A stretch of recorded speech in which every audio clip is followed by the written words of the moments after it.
नमस्कार, आप देख रहे हैं पंजाब केसरी। मैं हूं आपके साथ प्राची। पतंजलि के संस्थापक और योग गुरु बाबा रामदेव ने आज यानी 8 दिसंबर को उत्तराखंड ग्लोबल इन्वेस्टर्स समिट 2023 में हिस्सा लिया। बाबा रामदेव ने बताया कि आने वाले दिनों में वो 10,000 करोड़ रुपए का निवेश भारत में करने वाले हैं। उन्होंने विकसित भारत बनाने का संकल्प दोहराते हुए कहा कि इस निवेश में हजारों लोगों के लिए रोजगार के मौके पैदा होने वाले हैं। कार्यक्रम के दौरान बाबा रामदेव ने अपने संबोधन में प्रधानमंत्री के विकसित भारत के दृष्टिकोण का भी जिक्र किया।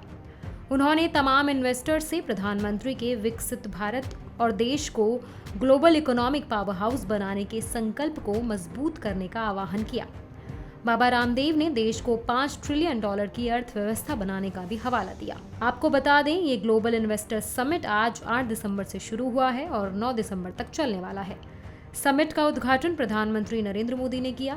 इस शिखर सम्मेलन में देश के कई शीर्ष उद्योगपति हिस्सा ले रहे हैं। ये डेस्टिनेशन उत्तराखंड के लिए, यहाँ हेल्थ के लिए, मेडिकल के लिए, एजुकेशन के लिए और वेडिंग डेस्टिनेशन के रूप में एक नए संकल्प के साथ उत्तराखंड को संस्कृति मूलक समृद्धि की ओर विकसित करने के लिए प्रधानमंत्री जी ने प्रतिबद्धता जताई है।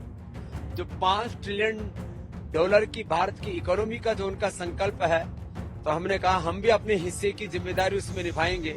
आने वाले 5 सालों में 5 लाख करोड़ का परमार्थ मूलक आर्थिक साम्राज्य पतंजलि भी खड़ा करेगा। तो सब लोग अपने अपने हिस्से की जिम्मेदारी जब उठाएंगे तो भारत विश्व की आर्थिक, आध्यात्मिक, राजनीतिक महाशक्ति बनेगा। और उसी संकल्प को मोदी जी ने यहाँ दोहराया है। अब 21वीं सदी का सबसे बड़ा इन्वेस्टमेंट्स का डेस्टिनेशन वो उत्तराखंड होगा। और हमें प्रसन्नता है कि इस पुण्य भूमि के आशीर्वाद हमने 3 दशकों से पाए हैं। अब पूरी दुनिया में उत्तराखंड की धमक हो। प्रधानमंत्री जी ने डबल इंजन की सरकार के साथ साथ ये भी कहा कि आने वाले 5 वर्षों का अब एक नई पारी शुरू होगी।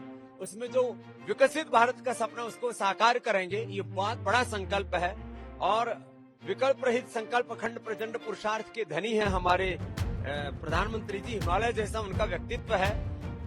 जो संकेत वो कह करके गए कि 5 सालों में भारत को विकसित भारत की श्रेणी में खड़ा करना है तो खड़ा कर देंगे और हम सब उनका साथ